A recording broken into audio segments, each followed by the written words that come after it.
I started my career in finance. I was a stockbroker. I was a private client advisor, actually, right at the time of the internet or .com boom. At the end of that, I'd always had that entrepreneurial itch and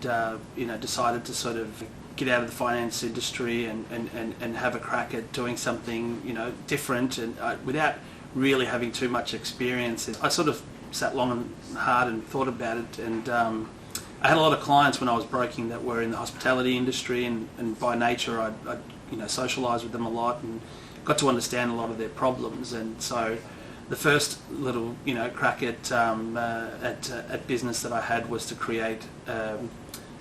like a buying group. I'd aggregated a whole lot of hospitality venues across the country into a group,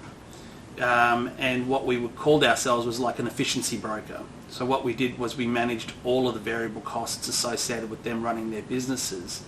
and some of the things were obviously the alcohol prices and the deals that they got, and some things were like we negotiated electricity, gas, water, insurance. That was a big thing. I don't know if you remember at the time, back in the early 2000s, public liability was out of control because prices had really risen and you had small bars paying like $30,000-$40,000 for public liability, and we'd negotiated deals on behalf of the members of our group using our buying power to get them to get all these venues real serious price discounts across all of those variable costs. And as an efficiency broker, we made our money out of a percentage of the efficiencies that we created, and one of those services was print, and that's how I discovered print. And so we delved into that print world, and through print I discovered variable data. That was like back in 2006, we started to discover that, oh wow, with data that with digital machines, we can actually vary the content on a brochure or a piece of marketing material based on the information that we had, and so we could incentivize people with relevant deals. And so we did that, and we got a little bit of success for our customers out of that. But then we saw that in direct mail, people were, this is again before social media really took off, so people were still using direct mail as a way of communicating. We saw that people were, our information had a really good uptake once people read it, but cutting through that clutter was very difficult because we were in there with a stack of other mail. So we decided to make our mail lumpy, and we got into paper engineering. So all of a sudden we went from like an efficiency broker, and progressively as time went on and I got more into that print side, and instead of being an actual broker for print, we actually started to acquire machinery and actually acquire capabilities around fulfilling for our customers on our own. We sort of progressively sold off the other components of the efficiency broking business and became almost like a hybrid agency for print that focused on variable data and paper engineering. And that did well for a while, and it grew, and we were we learnt a lot about manufacturing and a lot about how we can we were building a lot of very bespoke items that were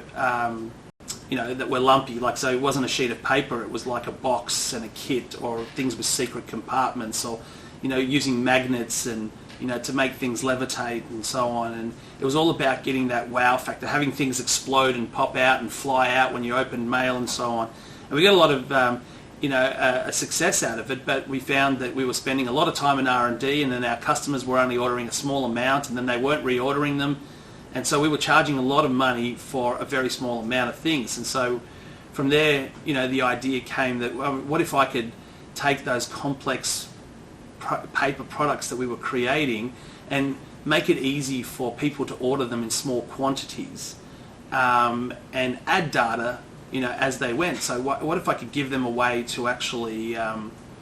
personalize these things and order them, and then automate the actual fulfillment process, so that because when we made these things, we found that it was the cost of producing them was really high for the first 100 or so, and then by the time we got to the 1000th one, we had the process down packed, but then we weren't making it again because the customer only wanted to order it once. But some of these products were like, you know, we saw a real market for it with the extended population, and so that's how Spiff was really born. Eventually, I sold off that hybrid agency or printing company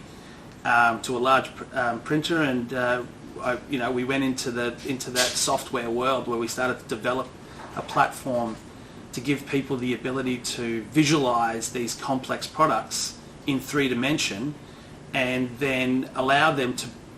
essentially submit very technical specifications around the production of a product without actually having any idea that they were doing it. So all they were doing was seeing a pretty rendition of the actual finished product,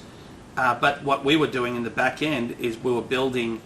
we build a PDF or a JPEG or whatever output file that's required to be able to automate that fulfillment process as much as possible, and that's how Spiff3D was born.